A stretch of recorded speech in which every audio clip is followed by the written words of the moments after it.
안녕하세요. 오늘의 데일리 뉴스레터에 오신 것을 환영합니다. 폴란드 매체 디펜스24가 한국 해군의 놀라운 무기에 대해서 긴급 보도했습니다. 매체는 한국은 수상함에서 발사되는 함대지 탄도미사일을 개발하고 있다. 이는 새롭게 설계된 미사일 함선을 포함해 세계 등급 함선의 장비에 포함될 예정이라면 이것이 한국은 북한의 미사일 잠재력 개발에 대한 대북 억제 독트린의 기초라고 생각한다라고 보도했습니다. 그렇지 않아도 최근 군사 전문가나 언론들은 한국의 새로운 괴물 미사일에 대해서 굉장히 궁금해하고 놀라고 있는 상황입니다. 한국의 군사 정보를 주로 다루는 하크메이스는 지난 8일 거대한 이동식 발사대 사진을 여럿 공유하며 이것이 최신 현무의의 변경이거나 현무사의 변형일 수 있다고 했습니다. 그는 9일에는 현무5 고위력 현무 탄도미사일 영상을 공유하며 지금까지 만들어진 재래식 미사일 중 가장 파괴력이 강하다라고 설명했습니다. 전문가들은 이 영상을 보며 기본적인 형상은 현무이와 유사하나 확연히 길이가 길어진 모습으로 의명의 정부 관계자는 이것이 현문3 미사일보다 탄두 중량이 더 커졌다고 했습니다. 실제로 현무5 미사일은 탄두 중량 9톤으로 개발되어 폭발 효율성을 14톤까지 끌어올려 2025년부터 실전 배치한다고 알려져 있습니다. 지난 7월 17일 미확인 미사일 발사 실험이 실시되었는데 전문가들은 이것이 현무5의 시험 발사가 아니냐고 했습니다. 한국은 말 그대로 핵을 만들 수 없으니 핵무기에 버금가는 거대한 괴물 미사일을 개발해왔는데 이제 이것이 현무5까지 만들어져 내년에 완벽하게 전력화된다는 것이었습니다. 그런데 이번에 SLBM이 달린 한국산 잠수함에 관심을 보이는 폴란드에서 한국의 해군 군함에 달리는 탄도 미사일에 큰 관심을 보이며 집중 분석한 보도가 큰 주목을 받고 있습니다.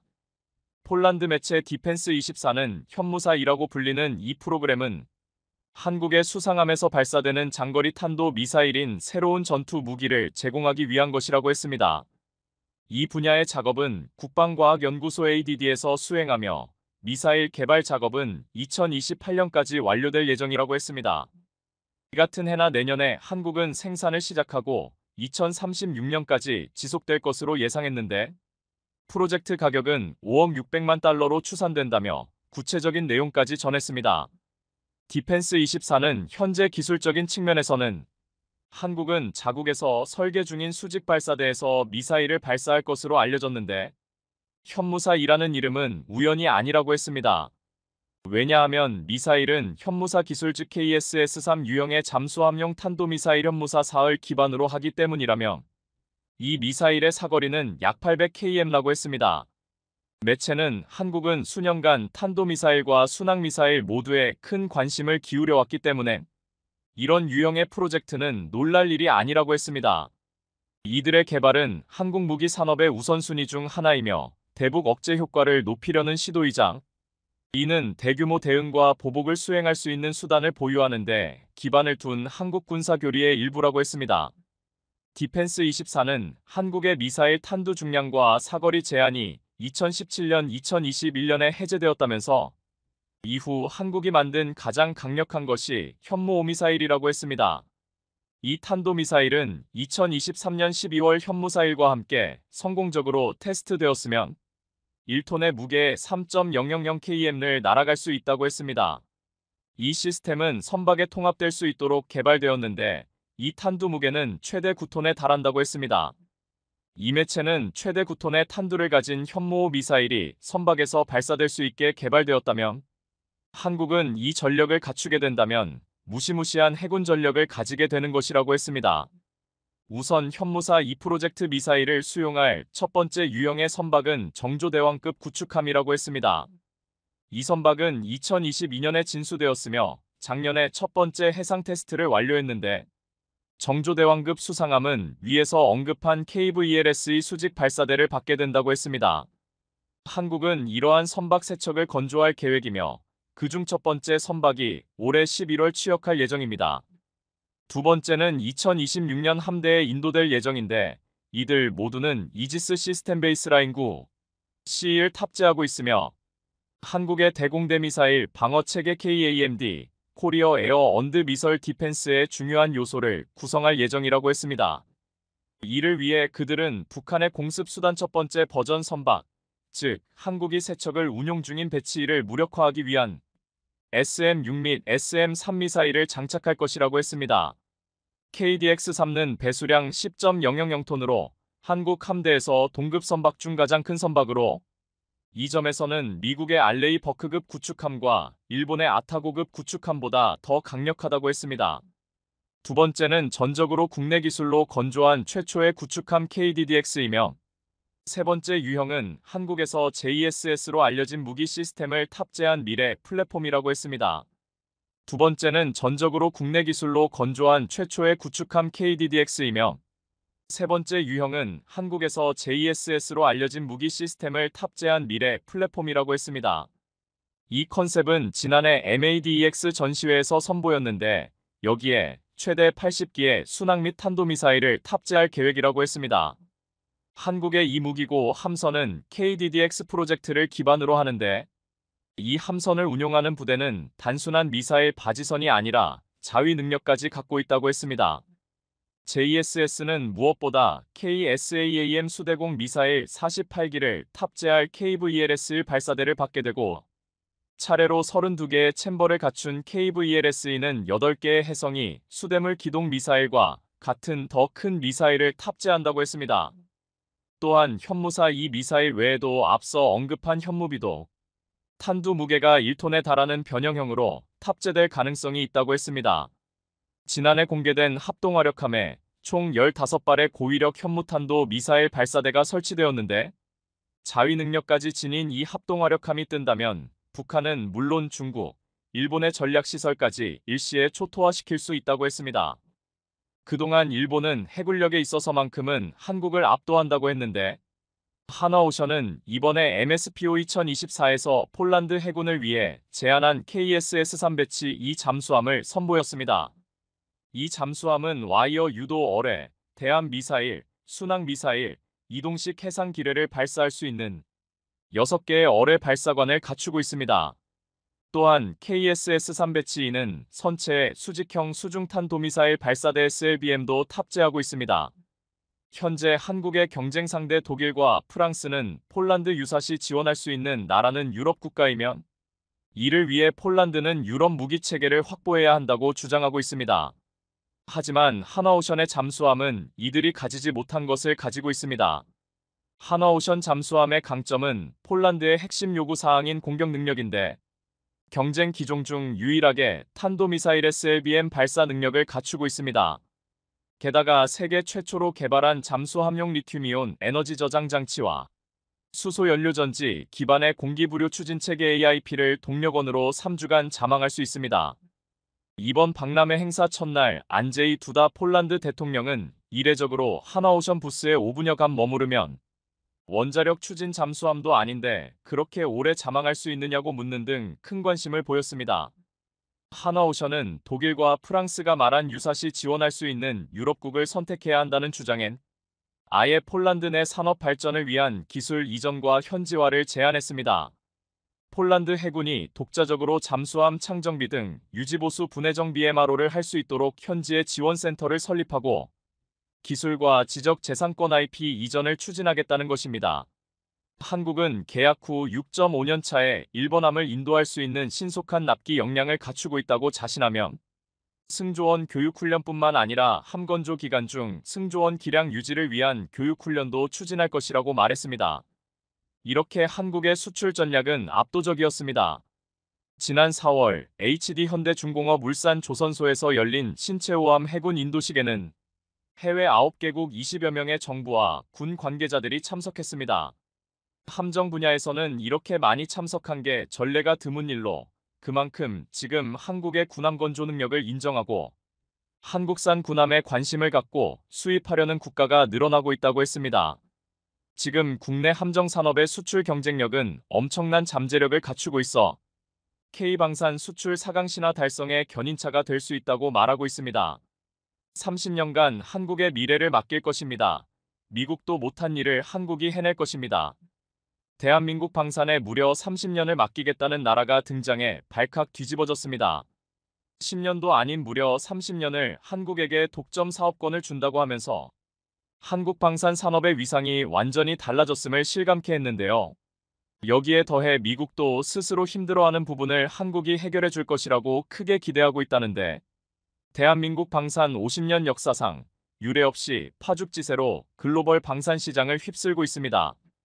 실제로 최근 3년간 대한민국의 무기 수출은 무려 380억 달러를 넘어서며 글로벌 방산 수출 4대 강국 진입을 코앞에 두고 있는데요. 우크라이나 사태로 인해 각국의 무기 지원이 필요해지면서 국제적으로 방산 협력이 그 어느 때보다도 중요해진 만큼 한국 방산의 역할이 더욱더 주목받고 있는 상황입니다. 그런데 유럽 방산 시장에서 연일 축포를 터뜨리고 있는 한국 방산이 이번에는 중남미 방산 시장에서 대형 사고를 쳤다고 합니다. 페루 해군이 진행 중인 함정 건조 프로젝트에 우리 방산 기업이 낙점되면서 대한민국 방산 역사가 새롭게 써진 건데요. 방산 업계에 따르면 지난달 HD현대중공업이 페루에서 함정 4척을 수주하며 중남미 함정 시장 진출을 본격화했습니다. 이는 국내 기업의 중남미 방산 수출 가운데 사상 최대 규모로 함정 총 4척 건조에 6,200억 원의 계약을 따냈습니다. 더구나 이번에 HD현대중공업은 앞으로 30년 동안 전력 증강을 위한 전략적 파트너십까지 따내면서 향후 계약에서도 유리한 입지를 얻어낼 것으로 기대되는 등 방산 수출에 새로운 역사를 썼다는 평가가 잇따르고 있습니다. 내친 김에 HD현대중공업은 이번 성과를 통해 중남미 함정 수주의 발판으로 삼겠다는, 앞서 HD현대중공업은 3,400티급 호위함 1척, 2,200티급 원해경비함 1척, 1,500티급 상륙함 2척 등 함정 4척을 페루 국영 시마조선소에서 현지 공동 건조하는 계약의 우선 협상 대상자로 선정됐다고 밝혔는데요. 다시 말해서 이번에 HD현대중공업이 군수 수송 지원 및 해상 순찰함 다목적 함정 건조 업체로 선정된 건데, 군함 공동생산 조선소 인프라 구축과 관련 기술 개선을 목표로 페루 정부에서 진행 중인 대형 프로젝트로 알려졌습니다. 이에 따라 HD현대중공업은 시마조선소와 협력해 2029년까지 총 4척의 함정을 순차적으로 페루 해군에 인도할 계획이라고 합니다. 구체적으로 HD현대중공업이 함정의 설계, 기자재 공급과 기술 지원을 수행하고 시마조선소가 최종 건조를 맡게 될 것으로 보입니다. 이번에 HD현대중공업이 건조하게 될 호위함은 길이 127m, 폭 14.9m, 최대 속도 26.5노트, 항속거리 6,000L로 대한미사일과 수직발사대가 탑재되고 대공 탐지 능력을 높일 수 있는 AESA 레이더가 장착될 예정입니다. 원해경비함은 길이 95m, 폭 14.3m, 최대 속도 20노트, 항속거리 6,000L로 중형 해상작전 헬기를 운용할 수 있는 것으로 알려졌습니다. HD현대중공업에 따르면 원해경비함은 다양한 임무를 수행할 수 있도록 탑재 장비를 쉽게 변경할 수 있는 미션 모듈이 적용되는 등 중형 해상작전 헬기를 운용할 수 있는 것이 특징입니다. 또한 상륙함은 길이 58m, 폭 13.2m, 최대 속도 10노트, 항속거리 1,500캐리로 대형 장갑차 7대 이상 또는 20피트 컨테이너 20개 이상을 수송할 수 있는 장점을 지니고 있습니다. 이번에 페루 해군이 한치의 망설임 없이 HD현대중공업을 택한 건 방산업계에서 그간 쌓아올린 성과를 높이 평가한 결과로 보이는데요. 실제로 HD현대중공업은 지난 1987년 뉴질랜드에 8,400티급 군수 지원함을 인도한 것을 시작으로 재작년에는 필리핀으로부터 수출용으로 개발한 2,200티급 원해경비함 6척을 수주하는 등 현재까지 총 18척의 해외 함정을 수주하는 쾌거를 기록 중입니다. 그리고 이번에 중남미 방산 시장인 페루에서 제대로 사고를 치게 된 겁니다. 방산업계에 따르면 페루 정부는 해군 함대를 현대화하기 위해 총 23척의 선박을 건조할 계획으로 알려졌습니다. 무엇보다 이번 수주는 국내 방산업계가 이탈리아와 스페인, 네덜란드 등 방산 강국과 경쟁의 승리를 거머쥐며 대형 수주 성과를 따냈다는 엄청난 의미가 내포되어 있습니다. 이번 사업을 위해 페루 해군은 HD현대중공업을 비롯해 독일, 스페인, 미국, 프랑스, 이탈리아, 네덜란드, 영국 소재 업체들의 사업 제안서 제출 의사를 타진했었습니다. 당시 시마페루는 각국 대사관에 이번 프로젝트에 참여할 의향이 있는 업체가 있는지 요청했다고 밝히며 적극적인 참여를 유도했었습니다. 하지만 결국 최후의 승리자는 한국방산업체로 돌아갔는데 시마페루는 프로젝트 참여 신청을 한 업체들을 대상으로 기술 이전 수준, 산업체 규모, 방위산업 참여 경험도를 종합적으로 고려해 최종 사업자를 선정했다며 그 가운데 한국이 가장 뛰어났다고 밝혔습니다. 국내 방산업계에서는 이런 성과를 낼 수 있었던 건 팀 코리아가 큰 힘을 발휘해 가능했던 일이었다고 입을 모으고 있는 상황입니다. 실제로 이번 수주를 위해 작년 9월 HD 현대중공업과 국방부 등 우리 군 당국은 팀 코리아를 꾸리며 만발의 준비를 했는데요. 당시 우리 군은 페루 국영 시마조선소가 입찰 공고를 낸 후 지원을 약속하는 내용의 서한을 페루 측에 방사청장 명의로 보냈었습니다. 여기에 더해 주 페루 대사도 페루 현지에서 서한 발송을 지원했고 페루 측에 한국 조선 기술력을 적극적으로 피력하기도 했습니다. 국내에서는 산업부가 산업협력과 기술 지원에 대한 우리 정부 입장을 페루 측에 어필하며 신뢰감을 어필했습니다. 이렇듯 군 당국과 우리 방산업계 등 유관 기관이 팀 코리아로 뭉쳤기에 중남미 방산 시장에서 새로운 역사를 만들어낼 수 있었던 겁니다.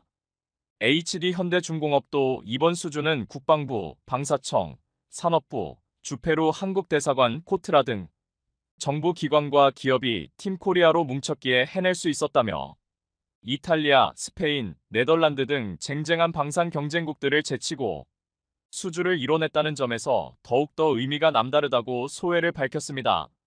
무엇보다 이번 페루 함정 수주를 계기로 한국 함정이 중남미 지역으로 본격적으로 영역을 확장하는 계기가 될 거라는 기대감이 조성되면서 국내 방산업계도 덩달아 후끈 달아오르고 있는데요. 그것도 그럴 것이 당장의 HD 현대중공업은 향후 30년 동안 시마페루 측과 군함 건조 사업자로 독점 계약할 수 있는 사업자 지위도 얻었습니다. 이는 앞으로 HD 현대중공업이 먼저 사업을 포기하겠다는 의사를 밝히기 전까지 사실상 페루 해군의 함정을 독점적으로 공급할 수 있다는 의미입니다. 이런 가운데 앞으로 페루 해군이 함대 현대화를 위해 20여 척의 선박을 추가로 더 건조할 계획이라고 밝힌 만큼 우리 방산 수주액도 수조 원대로 확 불어날 여지가 매우 큰 상황입니다. 특히나 중남미는 노후 함정이 많아 함정 교체 수요가 많은 지역으로 꼽히는 등 우리가 수주 물량을 싹쓸이할 가능성이 매우 높아 기대를 걸어도 좋다는 분위기입니다. 더구나 중남미 시장에서 한국 함정은 높은 신뢰를 받고 있으며 우리 역시 단연간 쌓아올린 수출 경험과 기술력으로 본격적으로 우리 함정 진출을 확대할 절호의 기회가 될 것으로 보입니다. 실제로 HD 현대중공업 관계자는 이번 수주는 남미 함정 시장 개척을 위한 중요한 이정표가 될 것이라며 풍부한 수출 경험과 앞선 기술력으로 남미 시장의 한국 함정 진출을 확대해 나갈 것이라며 자신감을 내비쳤습니다. 여기에 더해 페루는 올 연말에 운영을 시작할 창카이 메가 포트의 대형 화물선을 수리할 수 있는 새로운 시설을 갖출 예정으로 알려졌는데요. 중남미와 북미, 아시아를 연결하는 허브 항만 건설을 목표로 진행 중인 이 사업은 페루에서 열릴 APEC 정상회의 개최에 맞춰 마무리될 것으로 보이는데 이를 계기로 본격적으로 중남미 내 해상 사업이 활발히 진행될 것으로 보입니다. 그만큼 대한민국 방산업계에 새로운 기회가 펼쳐질 것이라는 이야기이기도 합니다. 실제로 한국 방산, 특히나 한국 군함의 국제적 위상이 엄청나게 달라졌는데요. 천조국으로 불리는 미국도 이제 한국에게 군함 건조를 맡길 정도로 성능은 물론 국제적인 명성과 신뢰도가 매우 두터운 상황입니다.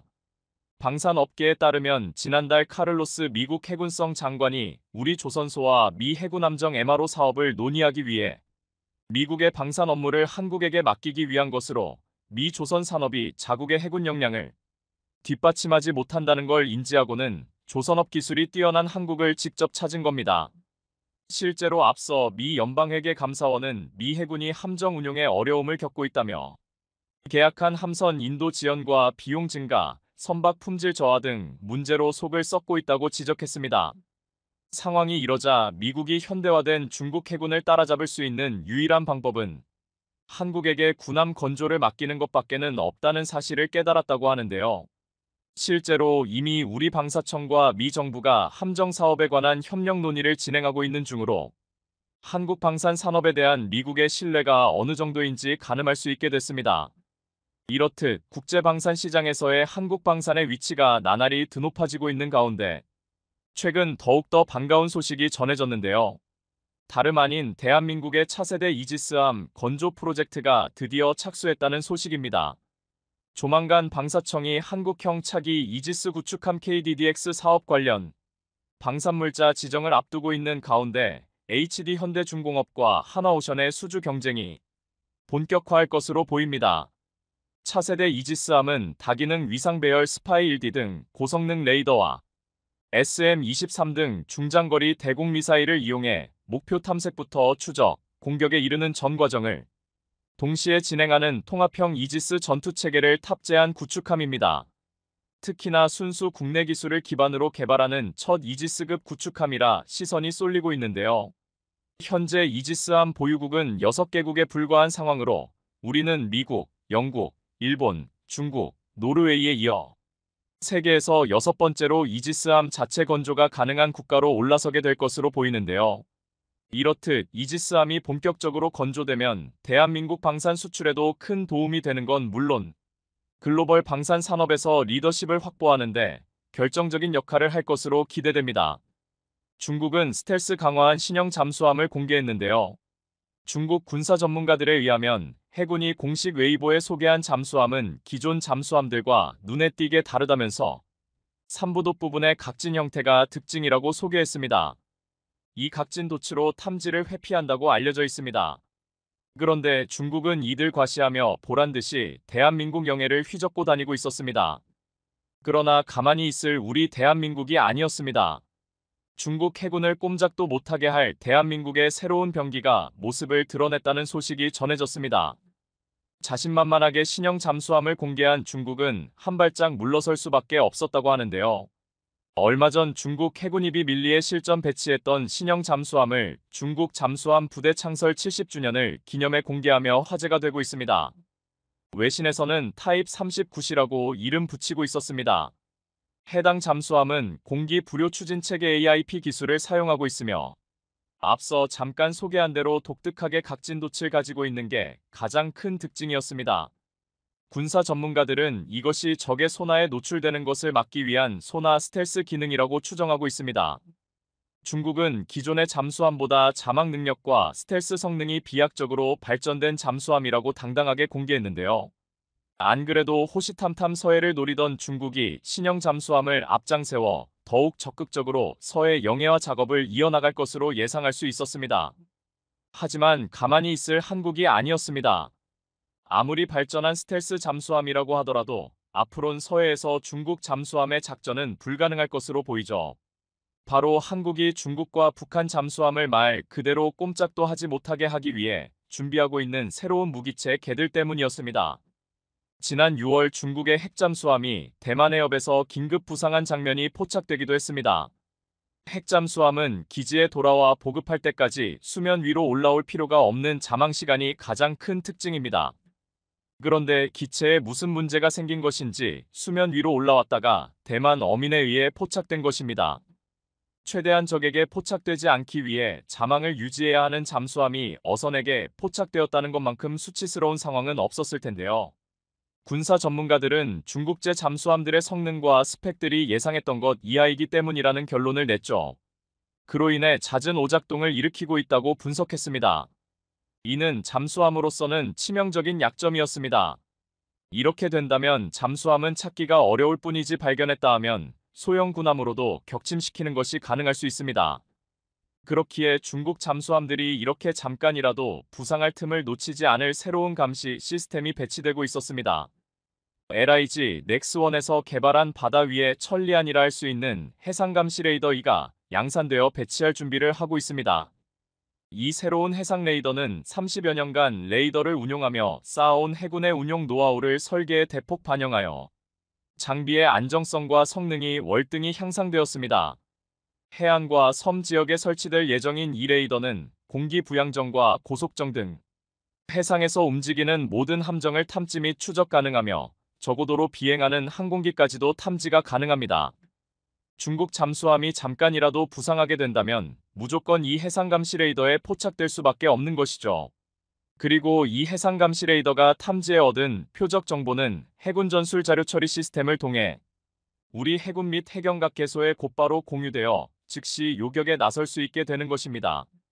더욱 놀라운 사실은 이번 신형 레이더는 기존 레이더에 비해 탐지의 정밀성이 높아졌을 뿐만 아니라 강풍이나 태풍과 같은 외부 기후 환경의 영향을 거의 받지 않는다고 하는데요. 그렇기 때문에 365일 전천후 감시가 가능하다고 전해지고 있습니다.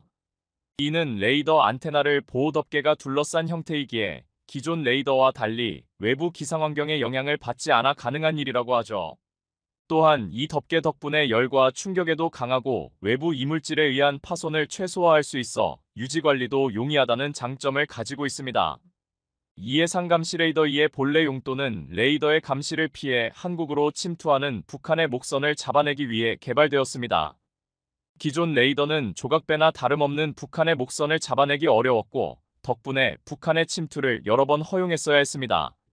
하지만 이 새로운 해상 감시 레이더 2는 아무리 작은 표적이라도 잡아낼 수 있을 정도로 성능이 개량되었습니다. 관계자들은 2km 밖에서 수영하는 사람까지 탐지해낼 수 있다고 자신하고 있을 정도입니다. 이렇게 발전된 정밀성을 통해 우리 해군은 서해를 제 집처럼 드나들고 위협하고 있는 중국 잠수함들까지 감시하는 것이 가능해졌습니다. 동시에 우리 어군 자원을 망가뜨리고 있는 중국 불법 어선 또한 박멸할 수 있게 되었습니다.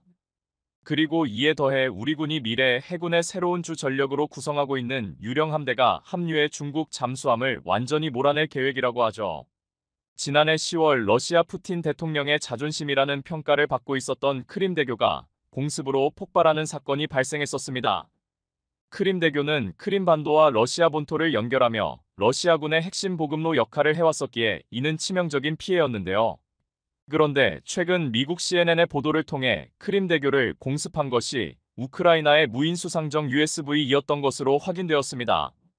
CNN에서 공개한 영상을 보면 약 850kg의 폭발물을 싣고 있는 무인 수상정이 열차가 지나고 있는 대교 아래로 들어가더니 폭발하면서 다리를 완전히 날려버리는 모습을 확인할 수 있습니다. 우크라이나 군은 이러한 자폭형 무인 수상정을 적극적으로 활용하며 러시아군에 막대한 피해를 안겨왔습니다. 소형이라 탐지 및 요격하기도 어렵고 무엇보다 가성비가 뛰어나기에 이때부터 세계 여러 나라가 무인 수상정에 관심을 보이며 개발에 착수했습니다. 이는 우리나라 역시 마찬가지였죠. 우리 해군은 무인 수상정 체계 사업을 진행하고 있으며 곧 양산을 본격적으로 시행할 방침입니다. 이를 위해 시제품 설계를 끝냈고 곧바로 실전에 투입이 가능한 무인 수상정을 공모하고 있는데요. 그리고 현재 국내의 LIG, 넥스원과 한화시스템이 치열한 경쟁을 벌이고 있습니다. LIG 넥스원은 자율주행 및 감시 정찰이 가능한 해검 시리즈를 개발하고 있으며 최근 해검 2, 3호로 명명한 3가지 모델을 공개했습니다. 해검 2는 수중 감시 정찰 플랫폼으로 수상뿐만 아니라 수중 감시 정찰까지 동시에 가능한 동합 운용 제어 기술을 탑재하고 있습니다. 또한 수중에서 자동으로 진수하고 회수할 수 있는 진해수 시스템 모듈을 한미에 탑재해 조류가 강한 상황에서도 기뢰나 잠수함까지 포착할 수 있는 수중 감시 정할 능력을 갖추고 있죠. 두 번째 모델인 해검 3는 연안 경계 및 신속 대응 임무를 맡은 무인 경비정으로 특히 전투 능력에 중점을 두고 있는 모델입니다. 적 함선 및 잠수함이 포착될 경우 요격하러 나서게 될 수상정인데요. 전방에 12.7 중기관총뿐만 아니라 후방에 70 유도 로켓을 탑재할 수 있고 모듈화 방식을 적용해 캐니스터에서 발사되는 자폭형 드론까지 탑재할 수 있죠. 마지막 해검 5는 함에 탑재할 수 있는 무인 수상정으로 의심스러운 표적 발생 시 모함에서 분리되어 표적을 식별하고 즉시 대응하는 것이 가능합니다. LIG 넥스1은 지난해 4척의 무인 수상정을 동시에 조립 및 점검할 수 있는 크레인 시설과 1000여 톤 규모의 수조를 갖춘 무인 수상정 전용 체계 통합 시험동을 준공하며 무인 수상정 개발에 있어 심혈을 기울이고 있습니다. 하지만 경쟁 업체인 한화시스템의 무인 수상정도 만만치 않습니다. 국내에서 무인수상정 연구개발을 가장 먼저 시작한 한화시스템은 최근 자사의 무인수상정 모델 해령의 실물을 공개했습니다. 한화시스템은 지난 24일부터 26일까지 호주 퍼스에서 열리는 해양방산전 CIODS 2024에 첫 참가해 각종 장비들과 함께 해령을 선보였습니다.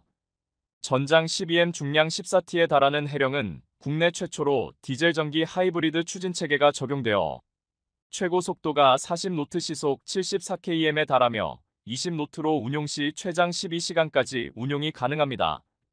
해랑의 가장 큰 특징은 국내 최초로 주변 해상 상태를 인식해 최적의 안전 운항을 수행하게 하는 파랑해피 자율운항 기술이 적용된 것으로 이를 통해 365일 전천후로 운용이 가능할 것으로 기대받고 있습니다. 이외에도 최신 인공지능 기반 표적 장애물 탐지 기술과 무인 자율 이접안 기술이 탑재되어 사람의 손이 필요 없이 거의 100% 무인 운용이 가능할 것으로 기대받고 있습니다. 한국 해군은 이러한 무인 잠수정들을 적극적으로 활용한 유무인 복합 체계를 통해 대한민국 바다를 물셀름 없이 감시할 계획입니다. 사람과 다르게 잠잘 필요도 없는 무인 시스템은 24시간 365일 파도가 치든 바람이 불든 감시 임무를 이어나가는 것이 가능하죠. 그리고 이를 통해 우리 해군의 가장 큰 고민거리도 해결할 수 있을 것 같은데요. 최근 한국뿐만 아니라 전 세계 해군의 가장 큰 어려움은 인력을 확보하는 것이라고 할 수 있습니다. 출산율 등의 저하로 전체 병력이 줄어드는 것뿐만 아니라 가혹한 근무 환경으로 인해 지원율도 줄어들고 있습니다. 그렇기 때문에 각국 해군은 병력을 확보하기 위해 머리를 싸매고 있는데요. 이는 우리 한국도 피해갈 수 없는 문제였습니다. 한국형 항공모함 프로젝트의 가장 큰 걸림돌이 예산도 기술력도 함재기의 유무도 아닌 항공모함을 운용할 인력이 부족하다는 것이라고 할 정도입니다. 하지만 가장 큰 인력을 소모하는 정찰 및 감시 임무에 자동화된 무인 전력을 배치할 수 있다면 인력난 문제를 해결할 수 있을 것으로 기대받고 있습니다. 전 세계에서 수요가 발생하고 있는 무인 수상정 개발에 한국이 누구보다 빠르게 앞서 나가고 있는 모습입니다. 이에 향후 수출에 큰 기대를 걸어도 충분히 승산이 있다고 분석되고 있습니다. 미국 시장조사기관의 보고서에 따르면 무인 수상정 시장의 규모는 매년 10% 이상씩 성장하고 있으며 2023년 기준 무인 수상정 시장 규모는 8억 9,400만 달러 약 1조 1,400억 원이었으나 2033년에는 31억 달러 약 4조 원까지 커질 것으로 전망되고 있습니다. 이번 호주 방산 전시회에서도 각국 해군 관계자들에게 뜨거운 관심을 받았다고 하죠. LI지넥스원과 한화시스템은 수출을 위해서라도 이번 해군의 무인 수상정 사업에서 반드시 승리해야 하는 상황입니다. 해외 수출을 위해선 판매 이력이 무엇보다 중요한데 세계 5위의 한국 해군이 채택한 무인 수상정이라는 사실은 엄청난 세일즈 포인트가 될 수 있기 때문이죠. 그리고 이 두 기업뿐만 아니라 국내 최대 조선소인 HD현대에서도 무인 수상정 개발에 뛰어들었는데요. HD현대는 미국 방산 인공지능 기업인 팔란티어와 손을 잡고 무인 수상정 테네브리스를 개발하고 있으며 얼마 전 미국 위싱턴에서 열린 AI 엑스포에서 처음으로 공개했습니다. 중량 14톤의 전장 17m 규모로 고성능 하드웨어와 고도화된 AI를 탑재하고 있는 모델로 스텔스 성능까지 갖추고 있다고 하죠. 테네브리스에는 HD현대의 자회사인 아비커스가 개발한 자율운항 및 함정 통합관리 시스템과 팔란티어 AI 플랫폼이 탑재되어 뛰어난 자율작전 능력을 갖출 것으로 기대받고 있습니다. 이렇듯 국내 업체들이 앞다투어 뛰어난 성능의 무인 수상정 개발에 나서며 국내 방산의 저변이 확장되어 나가고 있습니다. 중국의 무모함에 맞서 우리 바다를 더욱 안전하게 수호하기 위한 K방산은 멈추지 않고 있습니다. 앞으로도 멈추지 않고 발전하는 모습 더욱 기대합니다. 지금까지 단두 번의 시험 비행만을 실시한 TF-칸 KAAN CJ 영호기는 본래 지상활 주택식만 가능한 CJ 모델로 개발된 기체지만 이후 시험 비행을 할 수 있도록 여러 번의 작업을 거쳐 개조된 경력이 있다. 2024년 7월 영국에서 열리고 있는 판보로 국제 에어쇼에서 터키 항공우주 산업의 새로운 수장이 된 메흐메트 데미로글루 신임 CEO가 기자회견에서 밝힌 이야기입니다. 기사 번역 중에 상세하게 설명드리겠지만 지난 2024년 2월 터키는 자신들이 자랑에 맞지 않는 국가 전투기 TF-칸 KAAN의 초도 비행을 성공시켰습니다. 비록 10여 분에 불과한 짧은 비행 시간이었지만 터키인들을 흥분시키기에는 충분한 뉴스였습니다.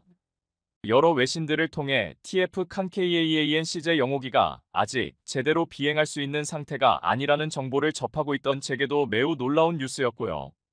그런데 터키항공우주산업 TAI의 새로운 수장이 TF 칸 CJ 영호기는 원래 비행을 목적으로 설계된 기체가 아니며 지상활주택식 테스트에만 사용되도록 설계된 기체라는 이야기를 한 것입니다. 시청자 여러분들도 짐작하시겠지만 지상활주택식 테스트용 기체와 비행 테스트 기체 사이에는 엄청난 설계상 차이가 존재합니다. TAI는 개조에 개조를 더해 날 수 있게 만들었다고 이야기하지만 황당하기 이를 데 없는 소리인 것은 변함이 없습니다. 더구나 2024년 2월로부터 무려 5개월이라는 시간이 지났음에도 불구하고 단두 번의 비행 테스트만 실시했다는 이야기도 여러 가지 의구심을 자아냅니다. 해외 유명 항공 전문지 에이비에이션 위크가 2024년 7월 23일 게재한 기사를 번역해 본 뒤 제 생각을 간단하게 말씀드리도록 하겠습니다. 에이비에이션 위크 기사 원문은 노란색 글자로 표시됩니다. 터키항공우주산업 TAI이 현재 개발 중인 차세대 전투기 TF 칸케이에이엔의 최초 시제기에 이어 그 다음 시제기 2대에 대한 조립 작업을 시작했지만 공급망 붕괴로 인해 프로그램을 일정대로 진행하는데 큰 어려움을 겪고 있다고 신임 최고 경영자인 메흐메트 데미로글루 메멋 DEMIROGLU가 말했다. 판보로 에어쇼 2일차에 열린 기자 회견에서 데미로글루 신임 CEO는 주조 및 단조 제품뿐만 아니라 티타늄에 대한 공급망 문제로 인해 2차 시제기 조립에 상당한 제작 지연 사태가 발생하고 있다고 말했다. 올해 2024년 6월에 테멜 코틸TEMEL KOTIL이 터키 항공우주 산업을 떠나고 데미로글루가 새로운 최고 경영자 CEO 자리를 맡은 지 불과 5주 만의 일이다. 데미로글루는 터키 항공우주 산업 TAI 부품 공급업체와의 문제를 해결하려 노력하고 있으며 소위 말하는 정상적인 개발 일정으로 복귀하기 위해 최선의 노력을 아끼지 않고 있다고 말했다. 다음에 만들어질 2대의 시제기는 올해 2024년 초 터키에서 큰 화제를 모으며 테스트 비행에 성공한 최초의 CJ 영호기에 비해 원래 구상된 TF 칸케이에이엔의 최종 설계에 좀 더 가까운 구성이 될 것으로 전해지고 있다. 지금까지 단 2번의 시험 비행만을 실시한 CJ 영호기는 본래 지상활주택식만 가능한 CJ 모델로 개발된 기체지만 이후 시험 비행을 할 수 있도록 여러 번의 작업을 거쳐 개조된 경력이 있다. 솔직히 CJ 영호기를 처음 제작했을 당시 TAI는 해당 기체를 비행 테스트에 사용하려는 의도가 전혀 없었다고 데미로글루 신임 CEO는 말했다. 하지만 우리 TAI가 개량의 개량을 거듭한 결과 CJ 영호기는 결국 비행을 시도할 수 있게 되었고 앞으로도 비행을 계속할 예정입니다. 다만 우리는 TF 칸 CJ 영호기들 고등훈련기 휴르젯의 시제기만큼 자주 비행시키지는 않을 계획입니다. 2024년 2월에 진행되었던 터키 차세대 전투기 TF 칸 KAAN의 초도 비행은 그야말로 억지로 밀어붙인 결과였다는 사실을 에이비에이션 위크가 7월 23일 게재한 기사를 통해 알 수 있습니다.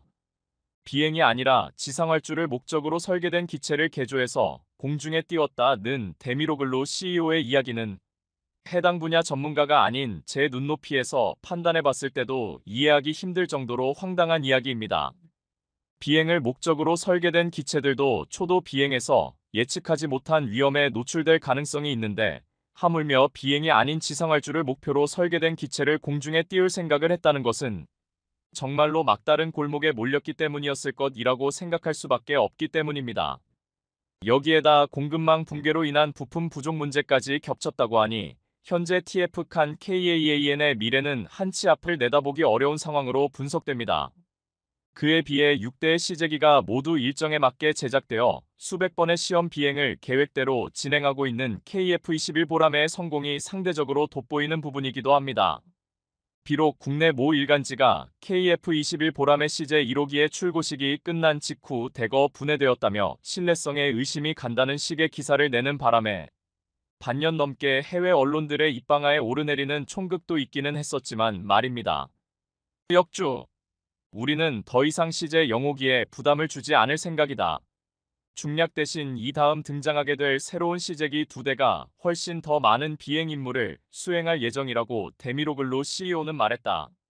터키 정부는 2010년대 초부터 TFX 프로그램을 출범시켜 자체 기술로 석계하고 생산할 수 있는 전투기에 대해 연구해왔다. 터키 항공우주산업 TAI는 2016년 최초의 프로그램을 시작하고 본격적인 개발을 준비하기 위한 관련 생태계와 시설들을 꾸준히 구축해왔는데 TFX 프로그램을 지원하는 국가 공급망 구축 등도 여기에 포함된다. 터키 항공우주산업 TAI는 2023년 3월 18일 아무도 눈치채지 못할 정도로 조용하게 시제기 출고 행사를 치렀고 이후 2023년 5월 터키 대통령 레제프 타이프 에르도안이 참석한 가운데 성대한 행사와 함께 대중들에게 공개되었다. 에르도안 터키 대통령은 자체 전투기에 칸KAAN이라는 공식 명칭을 부여하고 향후 국가 방위 산업을 육성하는 동시에 세계적인 주요 방산 수출국이 되고자 하는 터키의 국가적 노력의 중심에 칸KAAN 전투기가 서게 될 것이라고 선언했다. TF 칸KAAN 시제 영호기는 현재 F-16에 사용되고 있는 제너럴 일렉트릭 F-110 엔진 2개로 구동되고 있지만 터키 국가 전투기 TF 칸 전용 국산 엔진을 개발하기 위한 노력이 진행 중이다. 터키 항공우주산업 TAI 소유의 TRMOTOR과 TUSAS 엔전 인더스트리즈이아 TEI가 이미 국산 전투기 엔진 개발을 위해 협력하고 있지만 데미로글루 CEO는 이러한 협력 관계가 아직 확정된 것은 아니라고 말한다. 터키 국산 항공엔진 개발을 위한 협력 계약은 판보로 에어쇼가 끝나고 몇 주 안에 공식화될 예정이며 우크라이나 엔전 개발 회사인 IVCHENKO 프라그레스와의 협력 계약도 비슷한 시기에 이루어진 것으로 보인다. 우크라이나 회사 IVCHENKO 프라그레스가 터키 국산 엔진 개발 노력을 지원하고 있다고 데미로글루 TAI CEO는 말했다. IVCHENKO 프라그레스는 예전에 엔진 개발에 길을 걸었던 경험이 있기 때문에 우리는 그들의 도움을 받아 개발 시간을 단축하려고 노력하고 있습니다. 앞서 우크라이나와 터키는 런신항과 우크라이나를 침공하기 전인 2020년 10월 엔진 기술과 관련된 협정을 체결한 바 있다. 데미로글루 신임 CEO는 앞으로 터키 항공우주 산업에서 자신의 입지와 역할을 확고하게 굳힐 수 있게 되기를 기대하고 있다고 말했다. 그는 터키가 작년에 ATAK-2 공격 헬리콥터, ANKA 산무인 항공기 시스템, 휴르젯 훈련기와 같은 플랫폼들을 연속해서 첫 비행시키는데 성공함으로써 항공우주 산업 분야의 자격을 입증했다고 말했다. 이러한 성과들은 사람들이 생각할 수 있는 모든 군용 플랫폼들을 터키가 설계, 제조, 테스트 및 비행시킬 수 있는 능력을 지녔다는 사실을 보여준다고 데미로글루 CEO는 말했다. 그의 계획은 터키 항공우주 산업이 TF 칸KAAN을 비용 효율적일 뿐만 아니라 우수한 품질을 지닌 전투기로 시기적절하게 제작할 수 있도록 확실하게 지원하는 데 있다고 데미로글루 CEO는 말한다. 지금까지 2024년 7월 23일 해외 항공 전문지 에이비에이션 위크가 게재한 기사 터키시 에로스페이스 태클링 서플라이 CHAIN 이슈즈 에즈 KAAN 프라그레서즈 칸 프로그램의 진행을 막는 공급망 문제를 해결하겠다는 터키 항공우주를 번역해보았습니다. 729화 한국형 항공엔진 개발을 위해 해외 업체와 협상 중인 한국 국내 지분 60%에 해외 지분 40% 편을 통해서 논의한 내용입니다만 대한민국 방위사업청 역시 KF-21 보람에 탑재할 한국형 F-414급 엔진을 순수 국내 개발로 진행할 것인가 아니면 해외 파트너와 협력해서 진행할 것인가의 문제를 두고 고민하고 있습니다. 7월 26일자 에이비에이션 위크를 통해 보도된 내용을 보면 한국형 F-414급 엔진이 탑재된 KF-21은 지금까지 블록 3라고 알려져 있었던 EX 버전이 될 것으로 보입니다. 한국항공우주산업 KAI는 한국형 F-414급 엔진이 15.0파운드에서 18.0파운드에 이르는 출력을 낼 수 있을 것이며 지향성 에너지 무기를 사용하기에 충분한 전력을 생산해낼 수 있을 것이라고 이야기했다는 내용이 에이비에이션 위크 기사를 통해 언급되고 있는데요. 이 내용은 해당 기사들 번역하면서 좀 더 상세하게 전달해 드리도록 하겠습니다. 어쨌든 한국형 F-414급 엔진이 얼마나 빨리 개발될 수 있는가에 따라 5세대 전투기 KF-21EX가 등장할 수 있는 시기가 결정된다는 의미로 받아들일 수 있습니다. 한국항공우주산업 KAI와 터키항공우주산업 TAI 입장에서는 국산 엔진이 조금이라도 빨리 개발되는 쪽이 시장을 선점할 수 있는 기회를 얻게 된다는 뜻이기도 합니다. 그러나 729화에서도 말씀드렸지만 순수 국내 기술로 항공 엔진 개발을 추진하는 경우 최소 10년 이상의 시간이 걸릴 것이라고 추산되는 반면 해외 파트너와 협력할 수 있는 경우 절반 정도인 56년 안에 테스트에 사용할 수 있는 항공 엔진을 얻을 수 있을 것이라고 개발을 맡고 있는 한화에어로스페이스 김원욱 항공우주센터장은 내다보고 있었습니다. 한화에어로스페이스가 왜 국내 업체인 두산과 손잡지 않고 해외 협력 업체를 우선적으로 고려하는지 이해할 수 없다는 의견도 보입니다. 그런데 터키 항공우주산업의 경우 역시 국내 업체인 TRMOTOR과 TEI 사이에 공동개발 계약을 추진하고 있으면서도 우크라이나 항공업체인 IVCHENKO 프라그레스와 별도의 협력 계약을 체결하려는 움직임을 보이고 있습니다. 국가 전투기 TF 칸의 자유로운 수출을 희망하고 있는 터키가 항공엔진 국산화에 얼마나 혼신의 힘을 기울이고 있는지를 알고 있다면 수출의 걸림돌이 될 수도 있는 우크라이나 업체와 왜 협력 계약을 체결하려 하는지 그 이유가 궁금해질 수밖에 없습니다. 무인 항공기 및 헬기 엔진을 자체 생산하고 있는 터키가 막대한 자본과 시간을 지속적으로 투자할 수 있다면 언젠가는 국산 항공 엔진을 만들 수 있을 것이라는 의견이 중론입니다. 마치 중국이 그랬던 것처럼 말이죠. 문제는 어떤 나라든지 간에 가지고 있는 자본과 시간이 무한하지 않다는 데 있습니다. 개발 시간을 최소화시키면 비용을 아낄 수 있는 것은 물론이요 시장에서 선점 효과를 누릴 수도 있습니다. 완전한 권리를 향유할 수 있도록 순수하게 국내 기술로 개발한다는 취지는 좋지만 현실적으로 해외 업체와 협력하는 방안과의 이해특실 관계를 냉정하게 따져서 조금이라도 유리한 쪽을 선택해야 한다는 사실을 터키의 사례에서도 유추할 수 있습니다. 현재 차세대 전투기 시장에서 KF-21 보라매가 TF 칸을 포함한 다른 전투기들보다 상대적 우위를 누리고 있는 상황입니다. 이런 상황을 좀 더 우리에게 유리한 방향으로 이끌기 위해서는 한국형 F414급 엔진을 하루라도 빨리 개발하는 쪽이 유리하다는 것이 방위사업청의 고민일 것입니다. 그리고 개발 기간을 최소화시킬 수 있는 가장 유효한 방법이 다소간의 문제는 있을지라도 해외 업체와 협력하는 길이라는 사실 또한 터키가 잘 보여주고 있다는 생각이 듭니다. 우크라이나 사태로 여전히 뒤숭숭한 루마니아에서 K9의 넘사벽 독주 체제를 구축하고 있습니다. 독일과 터키의 방해 공작에도 불구하고 얼마 전 루마니아에서 진행된 도입 평가에서 K9의 독보적인 1위를 차지하며 대체 불가 존재감을 과시한 건데요. 심지어 루마니아를 비롯한 유럽 국가들은 벌써부터 K9의 단계적 개량에 엄청난 관심을 보이며 올해 본격적으로 신형 포탄이 양산될 거라고 연신 가슴을 두근거리고 있다고 합니다. 이렇듯 공격력이 대폭 향상된 K9의 새로운 등장 소식이 전환점이 되고 있다는데 이에 대해 자세히 알아보겠습니다.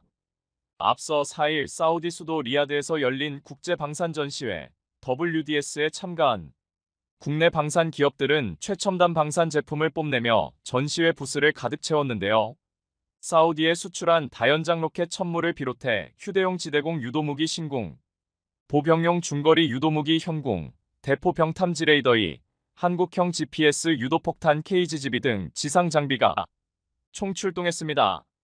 이뿐 아니라 다목적 무인 차량과 디펜스 드론, 수출형 K 30톤급 차륜형 장갑차와 같은 주요 제품 라인업을 WDS에 대거 등장시켜 기대감을 증폭시켰습니다. 특히나 완성차 기업인 기아도 개최지인 리야드에서 이렘 깊이의 하천을 통과할 수 있는 중형 표준 차량을 공개하며 보는 이들의 시선을 단번에 사로잡았습니다.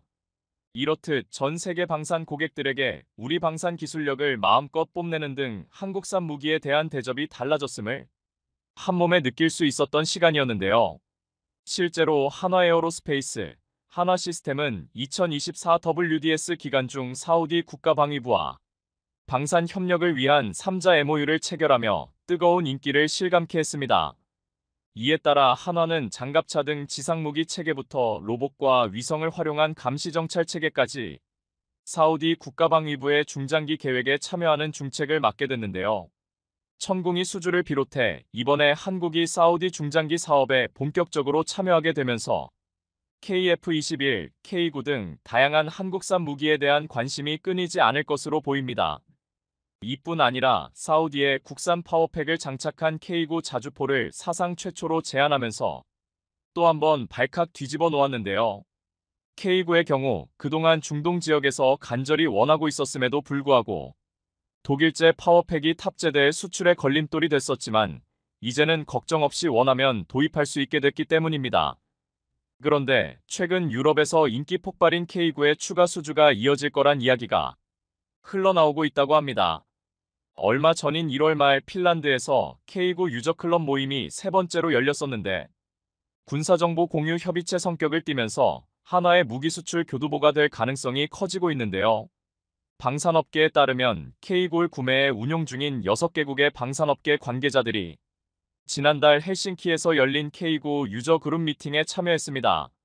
이 자리에는 한국을 비롯해 핀란드, 노르웨이, 에스토니아, 폴란드, 호주에서 50명의 대표단이 참석했고 특이하게 미국도 옵서버 자격으로 참여해 높은 관심을 드러냈습니다.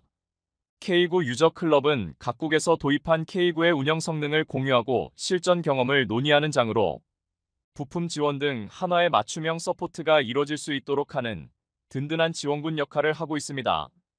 특히나 이 자리에서 한화는 새로 개발 중인 차기 자주포 모델을 소개하면서 K9 유저들이 눈을 번쩍 뜨이게 만들었는데요.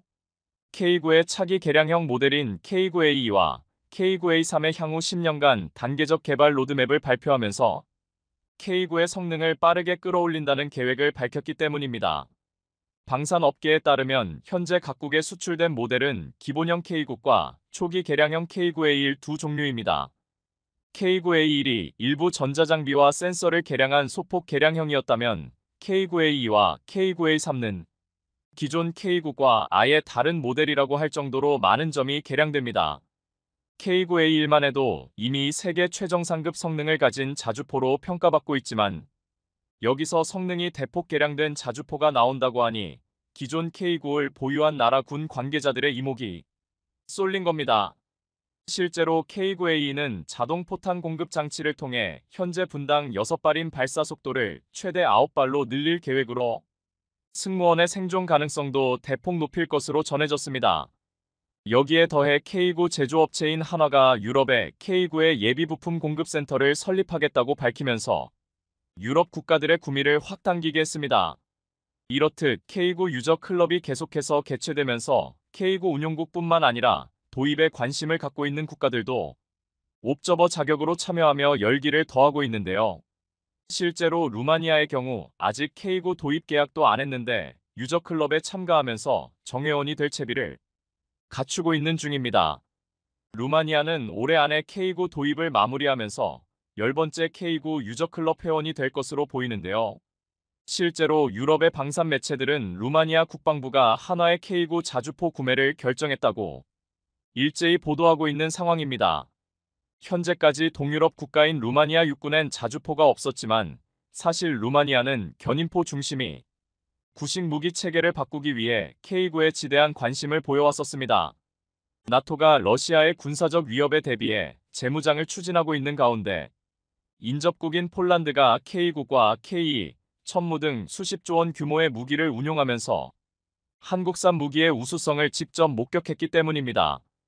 특히나 나토 회원국들이 유사시 무기와 탄약을 서로 지원하기 위해 표준화와 호환성을 중시하고 있다는 점도 크게 작용한 것으로 보입니다. 유럽에서의 K9의 높은 점유율은 K9 구매국들이 매년 한 곳에 모여 정보를 공유하는 유저클럽 개최를 가능하게 했는데 루마니아 역시 이 유저클럽에 가입하기 위해 K9 구매를 최종 결정했다는 이야기까지 나옵니다. 한국의 적극적인 자주포 후속 지원 시스템 덕분에 K9의 인기가 폭발하고 있는 것으로 보입니다. 실제로 루마니아 사업에는 K9과 함께 독일 PGH-2000과 티르키의 T155FIRTINA 등 네로라하는 자주포들이 1차 입찰을 통과했지만 루마니아는 초지일관 K9로 직진했는데요. 이미 현지에선 K9이 최종 낙찰돼 서명만 남겨둔 상태라는 소식이 전해지고 있는 가운데 지난달 11일 루마니아 신형 곡사포 시스템 사업의 접수가 마감되면서 뚜껑이 열렸습니다. 현지 군사 전문 매체는 제안서 접수 마감 소식을 전하며 K9이 폴 포지션을 차지했다고 연일 보도했는데요. 폴 포지션은 예선에서 1위를 기록한 드라이버에게 주어지는 본선 레이스 가장 앞 출발점을 말하는데, 별다른 이변이 없는 한 폴 포지션을 차지한 드라이버의 우승 확률이 높다는 의미입니다. 이제 막 제안서 접수가 끝난 상황에서 K9이 독일, 터키의 경쟁 모델들을 제치고 가장 유리한 고지에서 레이스를 시작했다는 평가가 나오는 이유입니다. 사실 루마니아 신형 자주포 사업에 가장 먼저 참여 의사를 밝힌 주자는 독일 라인메탈의 PGH2000이지만 가격과 납기 측면에서 심각한 문제를 갖고 있으며 독일의 까다로운 유지 조건도 걸림돌로 꼽힙니다. 반면에 튀르키예가 내놓은 T155는 선정 가능성이 낮은 들러리라는 분석이 나오는데, 특히나 성능과 신뢰성에서 부적합하다는 평가입니다. 이렇듯 각종 리스크를 잔뜩 아는 경쟁 모델들과 달리 K9의 재원과 판매 조건을 보면 그야말로 탄탄합니다. 실제로 K9은 화포 탄약 후속 군수 지원 패키지 가격이 대당 80억 원 정도로, 현재 배치된 HE-RA 피탄 기준으로 55km 사거리를 발휘할 수 있고 분당 8발이 최대 발사 속도를 지녀 화력도 우수합니다. 경쟁 모델 가운데 가장 가벼운 47T 전투 중량의 1000마력의 엔진, 유일한 유기압 현수 장치를 갖추고 있는 데다 루마니아 지형 적합성이 가장 뛰어납니다. 이렇듯 K9은 루마니아에게 최적의 선택지로 보이며, 이미 폴 포지션을 점한 한화는 하루 납기 지연이 발생할 때마다 하루 100만 달러를 내겠다는 파격적인 부가 조건을 제시해 경쟁 업체들의 넋을 나가게 했는데요. 이는 납기 지연이 일상인 PGH2000이나 기술적으로 완성되지 못한 T155는 제한 자체가 불가능한 조건으로, 따라서 10억 달러 규모의 루마니아 사업은 무난하게 K9의 승리로 마무리될 것으로 보입니다. 폴란드에 이어 루마니아까지 K9를 채택하면 나토 최전선이 모두 K9로 도배되는 겁니다. 이렇게 인기가 많은 K9, 최근 한국에서도 좋은 소식이 연이어 들려오고 있는데요. 앞서 K9 유저클럽에서 밝힌 것처럼 단계적 개량이 이뤄지는 등 올해 안에 우리 군에 도입돼 마침내 대한민국이 괴물 자주포를 얻게 될 거라는 벅찬 소식입니다. 현재 K9은 또 다른 변화를 준비하고 있는데, 더 강력한 위력을 지닌 포탄과 첨단 기술을 추가해 수십 년 동안 세계 최고의 지위를 유지할 심산으로 보입니다. 방사청에 따르면 앞서 2014년 K9에서 쓰는 고폭탄의 사거리를 늘리는 신형 포탄을 만드는 것으로 개발이 결정됐는데, 비로소 올해 계약을 체결하고 본격적인 양산에 돌입합니다. 보통 사거리 연장탄은 자주포의 사양을 바꾸지 않고도 포격 범위를 넓힐 수 있는데, K9은 K307 항력 감소 고폭탄을 통해 최대 사거리를 41km까지 늘렸습니다. 하지만 신형 사거리 연장탄은 이보다 더 먼 곳까지 K901 타격할 수 있도록 해준다고 하는데요. 예를 들어 포탄을 쏘면 항력 감소 추진제가 먼저 연소하면서 포탄의 항력을 줄이고, 12초 후엔 로켓 보조 추진제가 연소해 포탄의 비행 속도를 높여 사거리를 늘리는 식입니다. 사거리 연장탄을 사용하면 K9은 사거리가 10km 이상 늘어나며 K55A1은 K9과 유사한 수준으로 사거리를 확대할 수 있다고 합니다. 이렇듯 사거리가 늘어나기에 K9의 포격 범위 또한 넓어질 수 있어 K9 수출을 더욱 촉진하는 효과도 기대할 수 있게 될 전망입니다. 실제로 신형 사거리 연장탄을 K9과 함께 제안하면 잠재적 수출 고객을 발굴하는 건 물론 기존 K9 구매국에도 사거리 연장탄을 판매하면서 새로운 부가가치를 창출할 수 있습니다.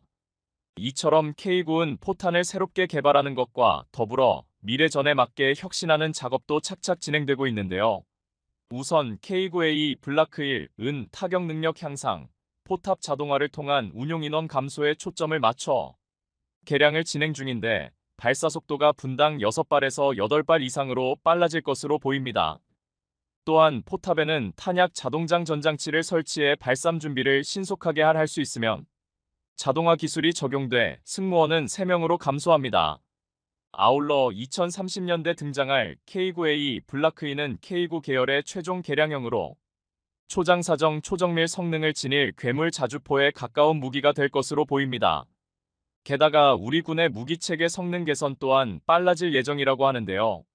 최근 방사청과 국방신속획득기술연구원이 현존 전력성 능극 대화 사업 협약을 체결하면서 군의 개선 필요사항을 적기 반영할 수 있게 됐기 때문입니다.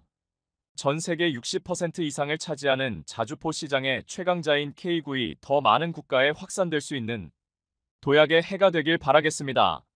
시청해주셔서 감사합니다.